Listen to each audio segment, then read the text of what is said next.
Hi, I'm Jen from Acadian Accounting Education, and today we are going to practice creating a bank rule. So if you would like to grab a copy of the exercise, be sure to click on the link in the description, and let's get started. All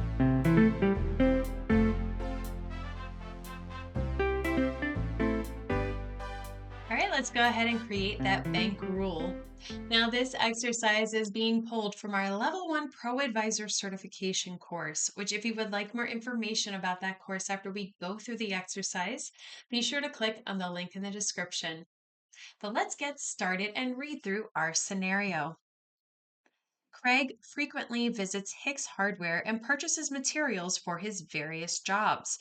Rather than having to create an expense every time, you would like to automate the process and have QBO automatically categorize all the purchases from Hicks that come through the bank feeds as job materials. So, how would you set this up? Let's find out. Now, you'll need to be in the sample company to do this exercise. If you are not sure how to get into the sample company or get your own free QBOA account, be sure to click on the link in the description. I have the sample company here on the left side of my screen. Once you sign in, this is what it will look like. So let's go ahead and get started with the exercise. Now, rules are applied to transactions that come across in the bank feeds. So let's first take a look at what's currently in the bank feeds awaiting review. So to get to that banking center from the left navigation bar, we're going to hover over transactions and then select bank transactions. So the left navigation bar is this black bar here. Hover over transactions and then select bank transactions. Alternatively, because this is a bookmarked page, you can see it up here. You could click here and it would go to the exact same page here. All right, so you may get a pop-up here. It's information from QBO about this area if it is your first time in this area. So go ahead and click on the X as we do not need to watch that overview video. Let's go ahead and sort the current list here in the checking account by payee. So click on this payee and it will sort it alphabetically for us. We want to scroll down until we find the Hicks hardware transactions. Now, there are two of them that are showing right here. One that is uncategorized and one that is matched to an existing check in QBO. So let's set up a rule for these. We're going to click on the Rules tab. So that is up here at the top. Go ahead and click on that. And then if you don't have any rules, you're going to get this little screen. Go ahead and click on the green Go to Rules section or a button so that you get to this section. There we go. All right, so to create the new rule, we're going to click on New Rule. So go ahead and click on that green button. Then let's start filling this form out. So in this Name This Rule field, we're going to type Hicks Hardware. And then we have a couple more things to fill out here. First, we need to tell QBO what transactions to be looking out for. It's already set to look for money out transactions in all bank accounts. So we just need to tell it what text to look for in the description. So in this text box right here, we just want to type the word Hicks, which will just indicate to QBO to look for money out transactions in all the bank accounts with the word Hicks in the description. Let's go ahead and test out the rule by clicking on Test Rule. So go ahead and do that. And you'll notice that there are two transactions in the current list of bank fee transactions that will match the conditions that we entered on the previous step, which is that money out transaction with Hicks included in the description. Now, these are the two transactions that we saw a few minutes earlier in the banking center.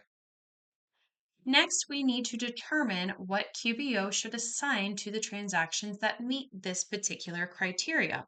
So in order to do that, we're going to scroll down. And then in the category field, we want to select job materials. So go ahead and click on the down arrow here. Scroll down a little bit and you will see job materials. Now, as soon as you select job materials, it will look like job expenses. It's not all the way over here. Let me see if I can scroll over. Job expenses, job materials. That is because job expenses is the parent account and job materials is a sub account of it. So that is why this name is showing that way. In the payee field, we're going to select Hicks Hardware. So click the down arrow, scroll to find their name, and then select it. We are going to click on the toggle next to Auto Add to turn it off. Currently it is turned on and you can tell because it is green. So to turn it off, just go ahead and click on it and it will turn gray. We'll discuss this in a future step. But for right now, let's just go ahead and click on the green Save button on the bottom right corner. And you will see now the new rule that we just created has been saved. So now let's go back to the banking center and see how this shows up on the bank feed.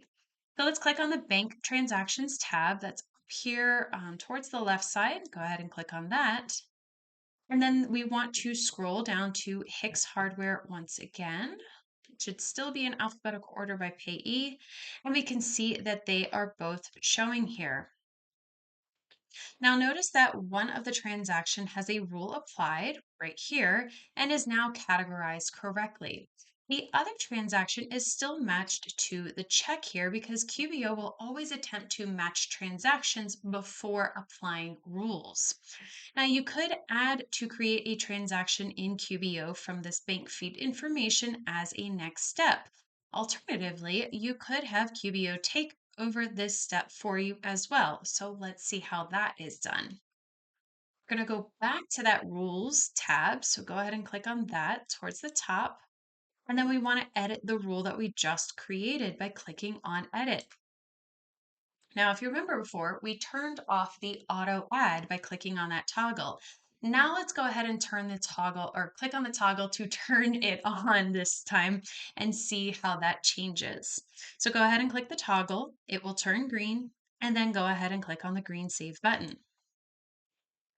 And now that has been updated and let's go back once again to the bank feed to see how that changes things. So go ahead and click on bank transactions. And let's scroll down to Hicks Hardware. Now you'll notice here that Hicks Hardware is no longer showing, neither transaction is showing on this list because we are in the For Review tab. So let's see where we can find it instead. If you scroll back up to the top here, we are currently in the For Review tab. If you click on this Categorize tab instead, you will see now the QBO has automatically added both of the Hicks Hardware transactions that have matched that rule criteria. So that is how you would create a bank rule. Now, if you like this exercise and you'd like to do more like it, or you would like more information about that Level 1 ProAdvisor certification course, be sure to click on the link in the description, and I will see you next time.